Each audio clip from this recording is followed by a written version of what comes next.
بسم اللہ الرحمن الرحیم نحمدہ و نصلی علی رسولہ الکریم کل روز منگل مغرب بعد ہمیں یہ پوسٹ ملا کہ نیرلا سنتے مال میں مفتی ہارون رشید صاحب کے مدرسے میں آثار مبارک کی زیارت کرائی جا رہی ہے. تو اس کے متعلق ذمہ داران شہر اور علماء اکرام میں مستقل اس تعلق سے بات چیت ہوئی. ایک اعتراض یہ تھا جب آثار مبارک لے کر آ رہے ہیں تو کیا یہ تصدیق شدہ ہے, کیا مدلل ہے, کیا؟ تو پھر علماء اکرام میں مستقل اس کے تعلق سے بحث ہوئی. پھر مشورہ سے یہ طے پایا گیا کہ ہمیں مفتی ہارون رشید صاحب کے پاس جا کر اس کے متعلق بات چیت کر کے کہاں تک صحیح ہے جو آثار آپ لے کر آئے ہیں.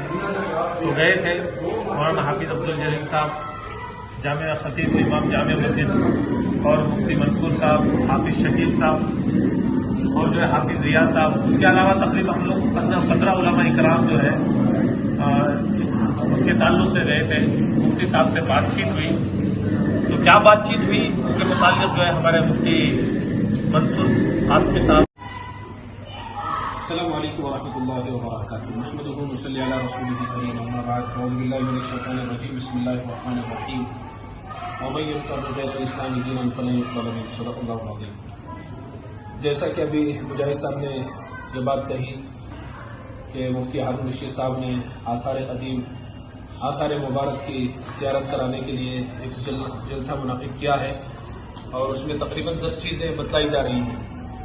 تو اس تعلق سے ان کے پاس کیا ثبوت ہے, کیا دلائل ہیں, کس بنیاد پر یہ بتا رہے ہیں, یہ تصدیق شدہ ہیں یا نہیں, اس چیز کی تحقیقات کے لیے علماء کرام کا جانا ہوا. مفتی ہارون رشید صاحب سے بات چیت ہوئی تو اس میں مفتی ہارون رشید صاحب کے سامنے یہی بات رکھی کہ دارالعلوم دیوبند میں بھی ایک آپ صلی اللہ علیہ وسلم کے جبہ مبارک سے لگا ہوا ایک کپڑا موجود ہے. تو رکھا ہوا ہے, لوگ آتے ہیں دیکھتے ہیں. اس کی تاریخ بھی لکھی ہوئی ہے کہ کس موقع پر کہاں سے یہ لیا گیا. دارالعلوم دیوبند ایک ادارہ ہے, علماء اکرام کی موجودگی اور علماء دیوبند پر ہمیں بھرپور اعتماد ہے. چونکہ ایک ادارے کے تحت یہ چیز بتلائی جا رہی ہے, مستقل اس کا ثبوت ہے. لیکن آپ یہ جو 10 آثار مبارک آپ بتلا رہے ہیں اس کا کیا ثبوت ہے؟ اس کی تصدیق موجودہ اکابرین میں سے کس نے کی ہے, ہمارے اکابرین میں سے. تو مفتی ہارون رشید صاحب نے موجودہ اکابرین میں سے کسی کا حوالہ نہیں دیا. اور جہاں تک وہ ثبوت مانگنے کی بات کہی تو مفتی ہارون رشید صاحب نے یہ بات کہی کہ 3 سال سے میں مسلسل محنت کر رہا ہوں, کوشش کر رہا ہوں اس تعلق سے. تو مجھے دلی اطمینان ہے تو اس لیے میں یہ دکھا رہا ہوں. اور اس کے بعد بتایا میرے پاس 4 ثبوت ہیں لیکن میں اس وقت بتا نہیں سکتا. اس وقت ہم نے یہ بات رکھی, بھلے سے وہ جلسے کا حضور پیش کر رہے تھے کہ ابھی جلسہ ہے, میرے پاس وقت نہیں ہے, انشاءاللہ جلسے کی بات میں بتاؤں گا. تو ہم نے یہ درخواست کر لی, بھلے سے آج 1 گھنٹہ لیٹ ہو جائے, پہلے آپ کو ثبوت تو بتائیں, آپ کو اس کی تصدیق ہو جائے گی تو پھر مسئلہ آسان ہو جائے گا. تو پھر بالآخر وہ ثبوت بھی نہیں بتا سکے. اور آخر میں مولانا ظہیر صاحب نے بھی ان کے بھائی مولانا نعمان صاحب سے بات چیت کی اور ظہیر حضرت بھی یہی بات کہے کہ میں مفتی سلمان صاحب سے اور مفتی تاج الدین صاحب سے اور دیگر علماء کرام سے بات چیت کر کے میں آپ سے بات کر رہا ہوں. آپ اپنا پروگرام جو بھی ہے اس پروگرام کو مکمل کریں, لیکن یہ آثار مبارک جو ہے لوگوں کو بتانے کی کوشش نہ کریں. لیکن حضرت کی اس بات کا بھی لحاظ نہیں رکھا گیا. پھر آخر میں بھی ہم نے مفتی ہارون رشید صاحب سے درخواست کی اور میسور کے علماء کرام کے نام بھی بتلائے کہ فلاں علماء کرام کی اس سے بات چیت ہوئی. تو انہوں نے بھی اس چیز سے منع کیا ہے. تو اس چیز کی پرواہ کیے بغیر یہ کہہ دیا کہ بس آپ کی یہ رائے ہے. تو یعنی کہ وہ دکھانے پر اٹل ہو گئے. بس آخر میں یہی بات کہتا ہوں, یہ ہمارے عقیدے کا مسئلہ ہے, یہ بڑا حساس اور نازک مسئلہ ہے. ایسی چیزوں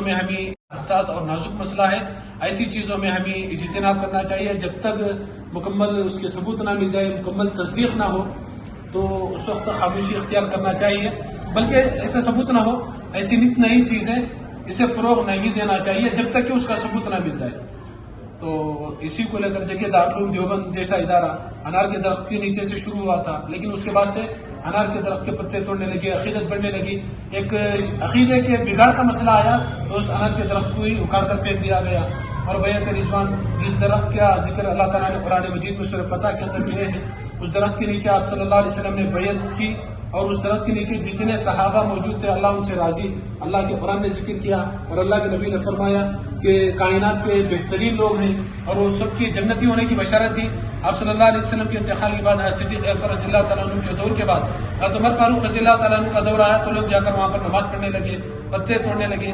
یہاں عقیدے کی خرابی کا مسئلہ آیا تو عمر رضی اللہ تعالیٰ عنہ نے اس درخت کو کاٹنے کا حکم کر دیا، تو اس درخت کو وہاں سے ہٹا دیا گیا عقیدے کی حفاظت کرنے کے لیے۔ اور اسی طریقے سے اللہ کے نبی صلی اللہ علیہ وسلم نے فرمایا کنت نہیتکم عن زیارت القبور فزورها فانها تذکر الاخرہ۔ اللہ کے نبی صلی اللہ علیہ وسلم نے شروع میں قبروں کی زیارت سے منع کر دیے تھے، اس لیے کہ ابھی بت پرستی سے نکلے ہیں، کفر اور شرک کی گندگی سے نکلے ہیں، تو کہیں اس سے بت پرستی قبر پرستی نہ شروع ہو جائے، تو اللہ کے نبی صلی اللہ علیہ وسلم نے اس موقع پر تو کہیں اس سے بت پرستی قبر پرستی نہ شروع ہو جائے تو اللہ کے نبی صلی اللہ علیہ وسلم نے اس موقع پر منع کیا۔ لیکن جب صحابہ کے ایمان مضبوط ہو گئے تو پھر اس کے بعد قبروں کی زیارت کرنے کا حکم دیا اور یہ فرمایا کہ اب قبروں کی زیارت کرو، اس سے آخرت کی یاد تازہ ہوگی۔ اور اسی طریقے سے ایک وقت وہ تھا جب شراب حلال تھی، اس کے بعد جب حرام ہوئی تو اللہ کے نبی صلی اللہ علیہ وسلم نے ان برتنوں میں پانی پینے سے تک اجتناب کرنے کا حکم دیا کہ اس برتنوں میں پانی تک نہ پیو، اس لیے کہ جب پانی پیئیں گے تو شراب کے برتن ہیں، شراب کی یاد تازہ ہوگی، جب شراب کی یاد تازہ ہوگی تو پھر سے شراب کے اندر مبتلا ہونے کا اندیشہ ہے۔ تو شریعت اور اسلام عقیدے کے مسئلے میں بڑا حساس ہے، بڑا سینسٹیو ہے۔ اگر اس معاملے میں چھوٹ دے دی جائے تو کل آنے والا کوئی اور بھی دعویٰ کر سکتا ہے میں نے 5 سال تحقیق کی، میں نے 10 سال تحقیق کی، میرا اپنا دلی اطمینان ہے اس لیے میں آثار مبارک کی زیارت کرا رہا ہوں، تو اس سے لوگوں کے عقائد خراب ہو سکتے ہیں، تو ایسی چیزوں سے اجتناب کرنا چاہیے۔